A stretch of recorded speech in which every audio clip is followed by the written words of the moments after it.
L'Assemblée va entendre l'allocution The Assembly will now hear a statement by His Excellency, Mr. JOVENEL MOԻSE, President of the Republic of Haiti. I ask protocol to please escort His Excellency.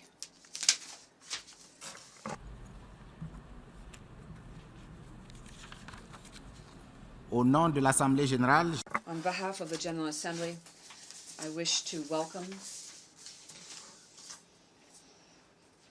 to the United Nations His Excellency President Moïse, President of the Republic of Haiti, and I invite him to address the Assembly.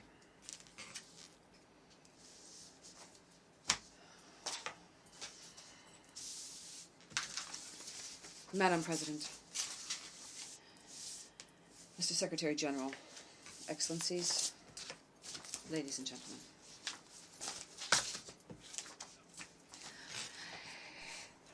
May I begin by extending my greetings to Madam President and congratulating you on your election to the helm of the General Assembly of the United Nations.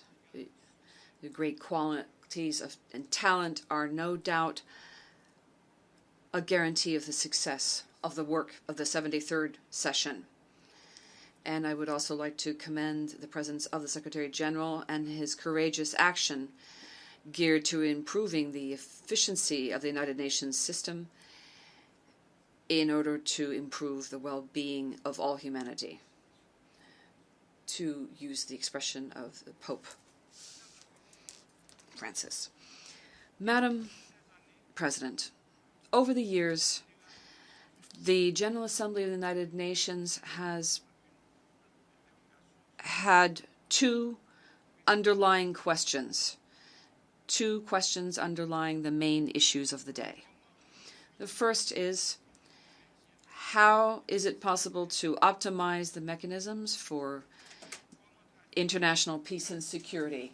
And how can we translate international solidarity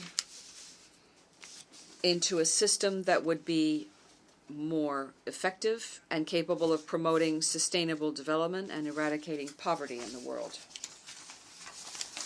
The United Nations has shed light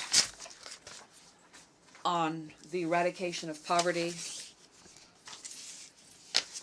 promotion of sustainable development. De la même façon. In the similar manner, combating poverty and promoting human rights are issues that are inextricably linked. Abject poverty is a denial of human dignity.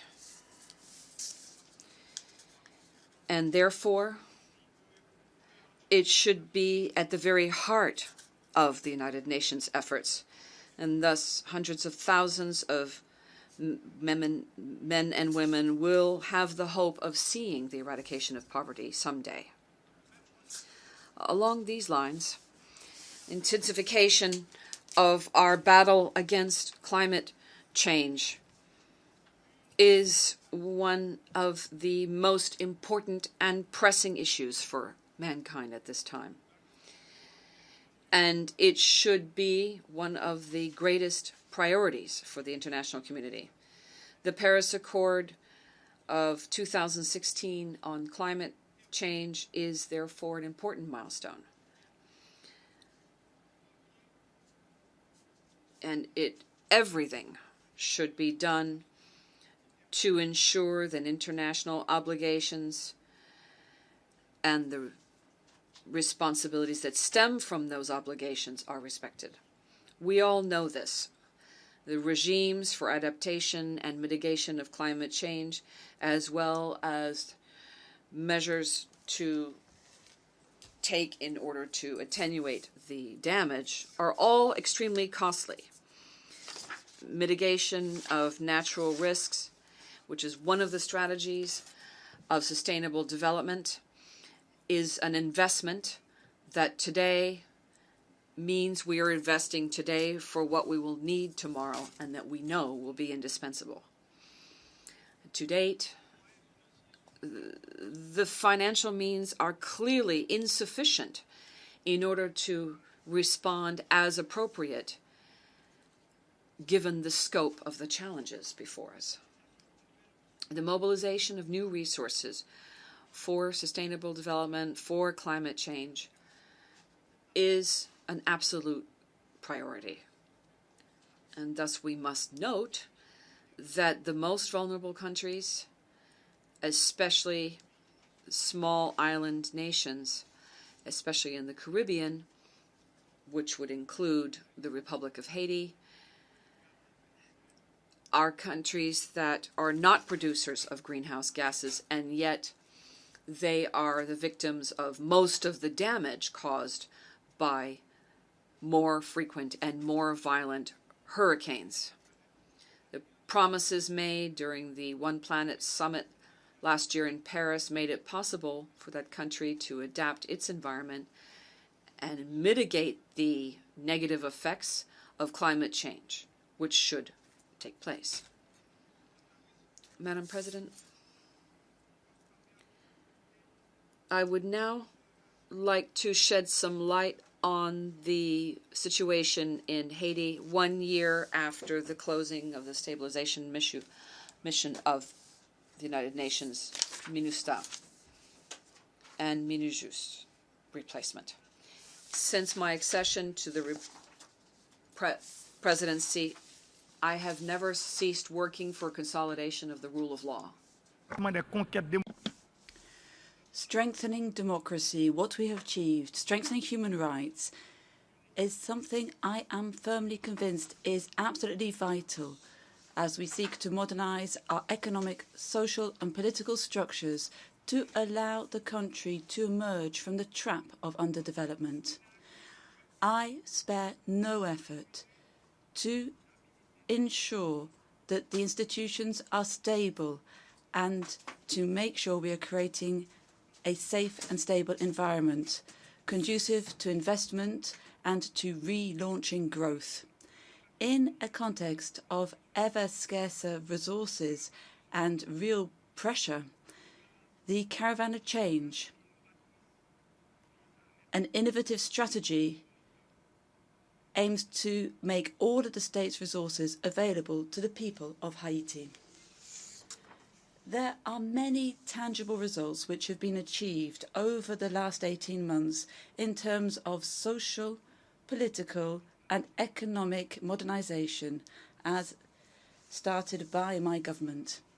Here, I would just cite the latest report of the United Nations Secretary General on Haiti, which highlights the important progress recorded under the political and institutional stability plan in the sphere of human rights protection for strengthening of the judicial system and improving the security environment. However, despite this progress, we must recognize that economic growth is rather apathetic and continues to exert a heavy burden on our national development strategy and on peacekeeping. The country is indeed confronted with these interrelated challenges of a major scale. To this we see added demographic pressure, rampant urbanization, the degradation of the environment, the extreme vulnerability of the country to natural disasters. The 2010 earthquake, I recall, caused damage which is estimated to be the tune of 120% of the GDP. In addition, we must mention the effects of Hurricane Matthew, which caused damage equivalent to 32% of the GDP. This structural vulnerability has ramifications. Last July, following the application of the law on the adjustment of prices for petrol concluded with the IMF, the country lived through the terrible and painful experience of a popular uprising as a reaction to the demands of the staff monitored program concluded with the IMF. Indeed, Haiti, which does not produce oil, is confronted with the painful requirement to continue to finance government subsidies for petrol prices. President, ladies and gentlemen, this violent expression of discontent from some part of the population cannot be underestimated.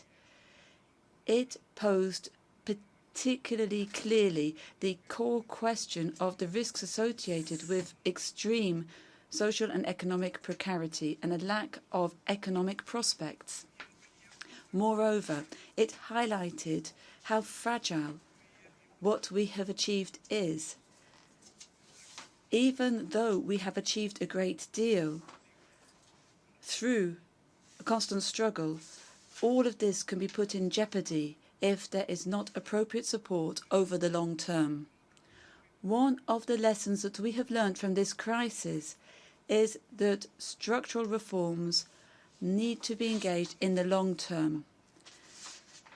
Whilst they are indispensable, they cannot be undertaken overnight in a short period of time and in conditions which are too rigid, imposed by technical and financial partners, need to take account of the social and economic reality of each country. I do not wish to place the blame on anyone here, but I should note that the recent events this summer were to a great extent the result of a far too narrow a vision of development aid, which does not always allow our international partners to recognize the need for a less fragmented approach, a less rigid and more integrated approach, one which is more in line with the interdependent issues of development and security, and which are more appropriate, more in line with the 5 Paris principles on the administration and efficacy of public aid for development, of ODA, and the Accra Programme of Action. In other words, the success of the strategy to maintain peace and what we have achieved thus far, which is of particular importance to us, depends to a large extent on the ability of the country to obtain the additional resources necessary to allow us to overcome our structural impediments, to relaunch public investment in essential infrastructure, and to overcome the obstacles that we come up against to ensure growth when we see 3/4 of the population still living under the poverty line. Madam President, I wish to restate here, before this Assembly, that I have made a formal, solemn commitment to the Haitian people and the international community that I shall spare no effort to resolutely commit the country to sustainable development based on the rule of law, political stability, and a never-wavering fight against corruption in all of its forms, modernizing institutions, ensuring social and economic progress, consolidating our democratic achievements and our achievements in the sphere of human rights, all our achievements which I believe are irreversible, and that is my firm conviction.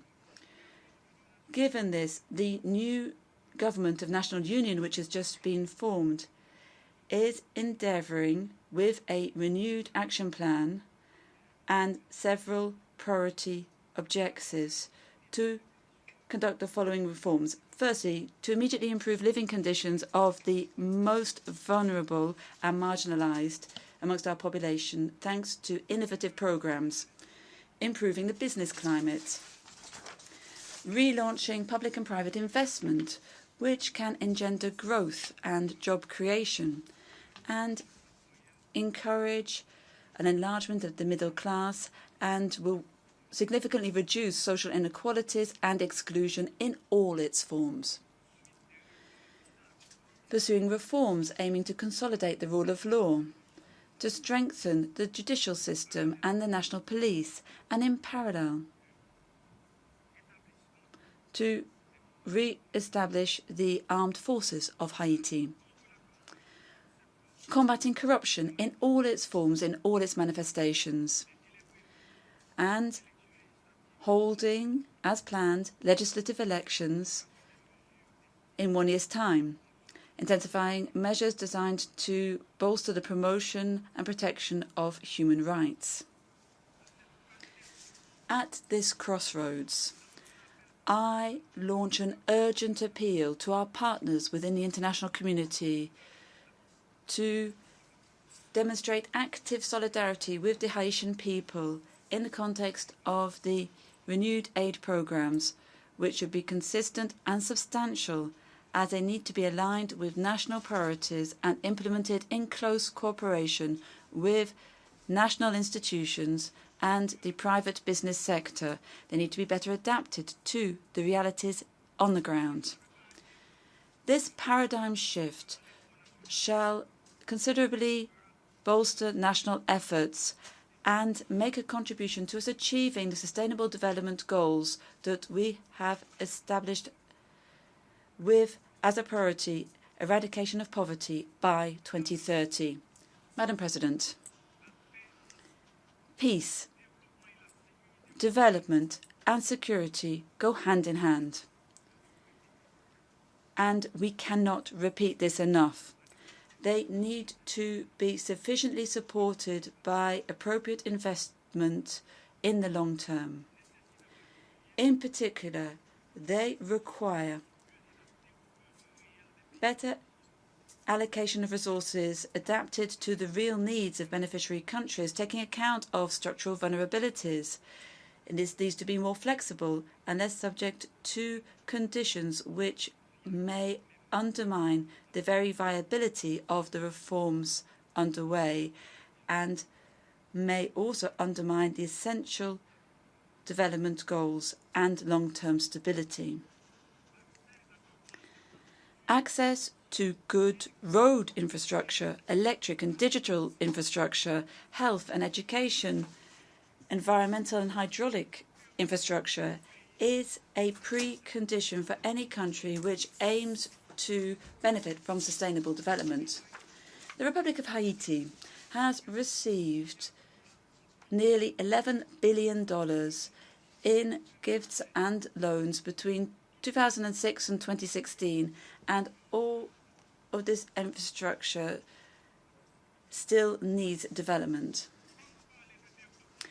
How can we talk about sustainable development without drinking water in families' taps in their homes? How can we talk about sustainable development without irrigation water for agricultural land? How can we talk about sustainable development without interconnections between cities, towns and villages through good roads? How can we talk about sustainable development without the electrical and digital infrastructure that we need, that is reliable? How can we talk about sustainable development without appropriate school and sanitation infrastructure? These are the questions that we ask ourselves. And it is the answers to these questions that we are endeavouring to seek for the Haitian people. And we shall not cease in these efforts. To construct an electricity and digital transmission network which is suitable over 27,750 square kilometres, some $400 million are needed. The Republic of Haiti has almost 1 million hectares of agricultural land. Half of this can be irrigated without great difficulty. Unfortunately, only 5,000 hectares are irrigated, which means that 450,000 additional hectares need to be made viable, and this requires some $675 million. For tap water to be available in households in all parts of Haiti, we need to have investment because we need some $300 million to be able to treat the 220 million cubic meters of water necessary for all the communes in Haiti. We need the production of 50 million fruit trees every year to reforest the country. and the construction of different centres for this requires some $35 million. To turn to education, 15,000 classrooms are needed to allow 500,000 children who do not yet go to school to have access to good basic education. Some $450 million are necessary for the construction of these classrooms. In the health sector, 122 health centres are necessary to overcome the deficit we have in different communes. $20 million are needed here. I would also take advantage of this opportunity to call upon the international community to mobilise the resources needed to eliminate cholera introduced by Minister to Haiti and to compensate victims. To interconnect and renovate the 146 communes in Haiti, the local authorities, and to improve the different roads, we need $800 million. From this podium, I wish to say to our technical and financial partners that we must gather our courage together to rethink how development assistance is provided to Haiti and other countries in a similar situation. Our compass here is the Paris Declaration of 2005 on this matter and the ACRA program from 2008. With the meagre financial resources we have in the Republic of Haiti, we have started great public works in the country. Today, more than ever, we need this synergy to build a future for our country. We must work together whilst scrupulously respecting the priorities of Haiti. The fight against corruption started on the 7th of February 2017 is one that we need to conduct to make sure that future generations have a better future. Thank you very much.